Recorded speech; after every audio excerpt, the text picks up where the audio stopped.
அன்பிற்கினிய மாதா தொலைக்காட்சி ஆதரவாளர்களே மற்றும் பார்வையாளர்களே, இன்றைய அன்றாட உணவு நிகழ்வின் நற்செய்தி பகுதியில் சதுசேயர் இயேசுவிடம் ஒரு கேள்வியை முன்னெடுக்கிறார்கள். என்ன கேள்வி அது? ஏனென்றால் அவர்கள் கேட்கும் கேள்விக்கு பின் இருப்பது ஒரு மிக ஆழமாக அவர்கள் நம்பிய ஒரு விஷயம். உயிர்த்தெழுதல் இல்லை என்கிற ஒரு நம்பிக்கை.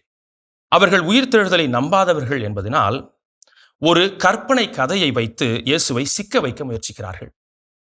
7 சகோதரர்கள் இருப்பதாகவும், ஒரே பெண்ணை அவர்கள் மீண்டும் மீண்டும் ஒருவர் இறந்து மற்றவர் இறந்து திருமணம் செய்வதாகவும் ஒரு கதையை இயேசுவிற்கு முன்பு வைக்கிறார்கள்.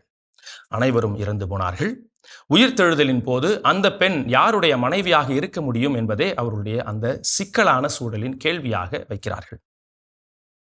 ஆனால் இயேசு அவர்களின் கேள்விக்கு பின்னால் இருக்கும் சூட்சமத்தையும் தவறான எண்ணங்களையும் உணர்ந்தவராய் அவர்களை நோக்கி கூறியது, உங்களுக்கு மறைநூலும் புரியாது, கடவுளின் வல்லமையும் தெரியாது என்பதுதான். இங்கே இயேசு நமக்கு 2 உண்மையை நினைவூட்டுகிறார். என்ன உண்மை அது? முதலாவது, நிறைவாழ்வை நோக்கிய உயிர்த்தெழுதல் என்கிற உண்மை. மரணம் வாழ்க்கையின் முடிவு அல்ல என்கிற உண்மை. மனித வாழ்க்கை கல்லறையில் மட்டுமே முடியும் என்கிற பொய்யான ஒரு செய்தி இல்லை என்பது ஒரு உண்மை. நம் கடவுள் இறந்தோரின் கடவுள் அல்ல என்கிற உண்மை, வாழ்வோரின் கடவுள் என்கிற உண்மை. ஆபிரகாம், ஈசாக்கு, யாக்கோபு போன்றவர்கள் பலரும் நம்பிக்கையாளர்களாக உயிர்த்தெழுதலை நம்பியவர்களாக வாழ்ந்தார்கள். இரண்டாவது, விண்ணக வாழ்க்கை இந்த உலக வாழ்க்கையை போல இல்லை. நாம் எல்லாவற்றையும் இந்த உலக அனுபவத்தின் அடிப்படையில் மட்டுமே புரிந்து கொள்ள முயல்கிறோம். ஆனால் நமக்கு வாக்களிக்க பெற்ற உலகம் மனித அறிவை விட பெரியது. ஆங்கிலத்திலே டிரான்சென்டென்டல் என்று கூறுவார்கள். அனைத்திற்கும் அப்பாற்பட்டது. விண்ணக வாழ்வு என்பது உறவுகள் மறையும் இடம் அல்ல.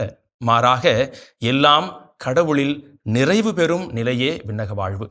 அன்பர்களே, இன்றைய உலகில் பலர் நம்பிக்கையின்றி வாழ்கிறார்கள். இதுவே வாழ்க்கை, இதற்கு பின் ஏதும் இல்லை என்கிற ஒரு சூழல் நம்மை சுற்றி கட்டமைக்கப்படுகிறது. ஆனால் கிறிஸ்தவ நம்பிக்கை என்னவென்று இன்றைய நற்செய்தி நமக்கு தெளிவாக வெளிப்படுத்துகிறது.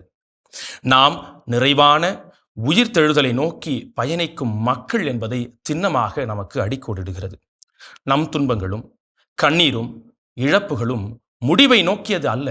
இறுதியில் இறைவனோடு இணையும் வாழ்வே நமக்கு வாக்களிக்கப்பட்ட அந்த வெற்றியின் வாழ்வு என்பதை நம்புகிறவர்களாக இருக்க அழைக்கப்படுகிறோம். நமக்கான இன்றைய கேள்வி, நான் வெறும் உலகத்திற்காக மட்டுமே வாழ்கிறேனா? உலக காரியங்களை மட்டுமே என் மனதில் இருத்தி வாழ்கிறேனா? அல்லது நிறைவாழ்வின் நம்பிக்கையோடு வாழ்கிறேனா? எனக்கு வாக்களிக்கப்பட்ட திருமுழுக்கில் மற்ற அருட்சாதனங்களில் வாக்களிக்கப்பட்ட நிறைவாழ்வை நோக்கிய வாழ்வாக வாழ்கிறேனா என்பதுதான் இன்றைய கேள்வி. நம் வாழ்வின் நம்பிக்கையை புதுப்பிப்போம். உயிர்த்தெழுந்த ஆண்டவர் நம்மையும் வாழ்வின் முழுமைக்கு கூட்டி செல்கிறார் என்பதை நம்புவோம் என்கிற சிந்தனையோடு இன்றைய நாளை இறை இயேசுவுடன் முன்னெடுப்போம். இல்லந்தோறும் இறையரசின் சாட்சியாக வாழ்வோம். இயேசுவுக்கே புகழ், இயேசுவுக்கே நன்றி, மரியே வாழ்க.